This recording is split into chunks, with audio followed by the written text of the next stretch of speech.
हमें इस क्वेश्चन में गिवन है कोई पार्टिकल यूनिफॉर्म वेलोसिटी से मूव कर रहा है parallel to X axis along path y is equals to a. So इस मोशन के लिए उसके angular momentum with respect to origin के बारे में हम क्या बोल सकते हैं, हमें डिफाइन करना है। सबसे पहले हमें जो पाथ गिवन है उसका ग्राफ कैसा होगा हम उसको समझते हैं। y is equals to a, इसको अगर दो वेरिएबल के टर्म में लिखा जाए तो सिंस यहाँ पे x नहीं है तो इसको हम इस तरह से लिख सकते हैं 0 times x plus y is equals to a।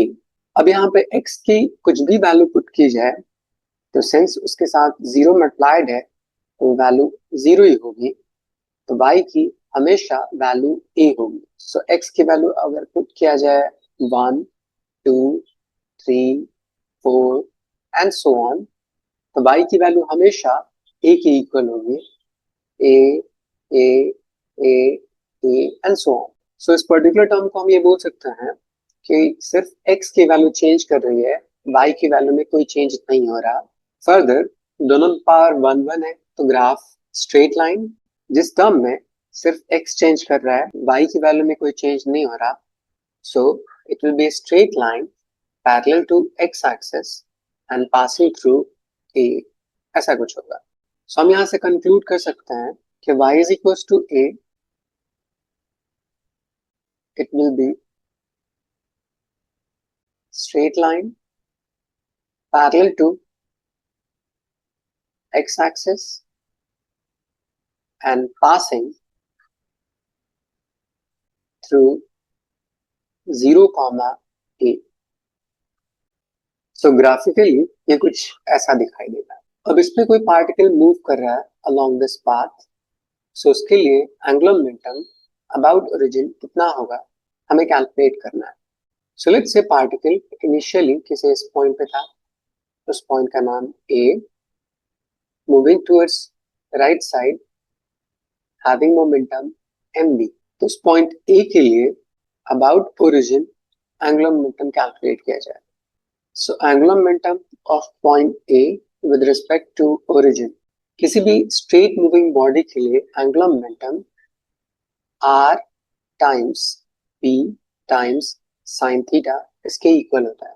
r उसका डिस्टेंस फ्रॉम ओरिजिन A के equal, momentum m times v and theta इस पॉइंट पे 90 डिग्री, साइन 90 की वैल्यू 1। अगर उसका डायरेक्शन कैलकुलेट किया जाए एंगुलर मोमेंटम वेक्टर टर्म में r cross p, r first vector which is along y axis, तब इस टर्म को मिल सकते हैं j cap, p momentum second vector towards x axis तो उसका unit vector i cap, j cross i is minus k cap, तो ये पूरा टर्म आ जाएगा minus k cap direction of angular momentum. तब यही टर्म वेक्टर टर्म में k cap with negative sign angular momentum of point A with respect to origin.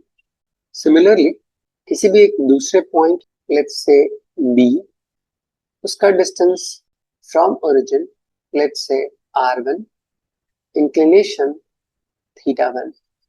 सो अगर ये θ1 होगा तो ये भी θ1 होगा। उस θ1 के लिए ये डिस्टेंस परपेंडिकुलर A एंड ये distance hypotenuse r1। So again angular momentum of point B with respect to origin, angular momentum के लिए distance from origin r1, momentum mv क्योंकि उसकी वेलोसिटी में कोई चेंज नहीं आ रहा, multiplied by sin theta 1, r1 as it is, m times v, sin theta 1, sin theta is perpendicular by hypotenuse, perpendicular is a, hypotenuse is r1, r1 r1 cancel out, ये पूरी value आ जाएगी m times v times a। Again इसका direction इसके according k cap आ जाएगा with sign negative, angular momentum of point B with respect to origin. So हम इन दोनों पॉइंट से ये बोल सकते हैं कि किसी भी object which is moving along straight line other than origin, so उसका एंगुलर मोमेंटम कांस्टेंट होता है both in magnitude as well as in direction, and उसकी वैल्यू नॉन जीरो है, सो हम ये बोल सकते हैं ऑप्शन टू इज करेक्ट।